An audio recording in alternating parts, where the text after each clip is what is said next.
이태원 참사를 수사하는 경찰청 특별수사본부가 보고서 삭제 의혹과 관련해 정보경찰 3명을 오늘 검찰에 넘겼습니다. 첫 피의자 송치를 마무리한 특수본은 앞서 신병 확보에 실패한 이 전 서장 등을 포함해 다른 기관 피의자들까지 이르면 이번 주 구속영장 신청을 검토하고 있습니다. 현장에 취재기자 나가 있습니다. 김태원 기자. 네, 경찰청 특별수사본부입니다. 네, 특수본이 오늘 검찰에 넘긴 정보경찰들 어떤 혐의 받는지부터 정리해 주시죠. 네, 특수본이 오늘 오전 서울 서부지검에 송치한 피의자는 모두 3명입니다. 헬로윈 기간 많은 인파가 몰릴 걸로 예상한 정보 보고서를 참사 이후 감찰과 압수수색에 대비해 삭제한 의혹에 연루된 정보경찰들입니다. 우선 박성민 전 서울경찰청 정보부장과 용산경찰서 전 정보과장이 구속 송치됐는데요. 박 전 부장은 참사 이후 서울 시내 일선경찰서 정보과장들이 모인 대화방에서 보고서를 삭제하라고 지시한 혐의를 받습니다. 용산서 전 정보과장은 이 지시에 따라 부하 직원에게 이 보고서를 지우게 시켰는데요. 특수본은 보고서를 지운 부하 직원도 범행에 가담했다고 보고 불구속 송치했습니다. 그러나 특수본은 전 용산서 정보과장의 경우 입건할 때 적용했던 직권남용 혐의는 이번에 제외했는데요.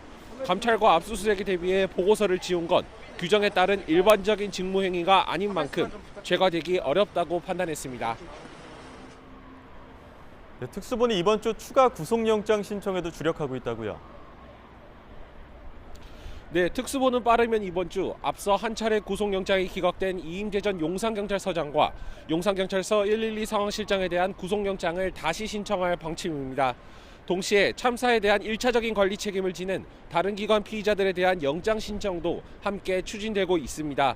박희영 서울 용산구청장과 최성범 용산소방서장, 이태원 역장 등이 신병 확보 시도 대상으로 거론됩니다.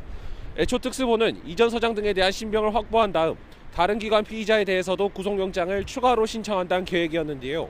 그러나 기관별 수사가 마무리 단계에 접어든 데다가 여러 피의자의 혐의가 모여 참사가 일어났다고 판단한 만큼 따로 신청할 이유가 없다며 일괄 신청하기로 방침을 바꿨습니다.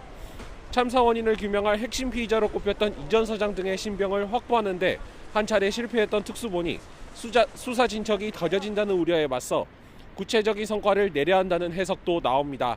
특수본은 이 전 서장과 용산서 전 112 상황실장을 지난주 다시 불러 조사한 데 이어 이 전 서장에겐 허위 공문서 작성 혐의를 추가해 구속 필요성을 강조할 걸로 전망됩니다.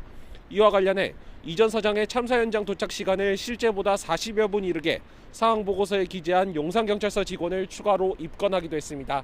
지금까지 경찰청 특별수사본부에서 전해드렸습니다.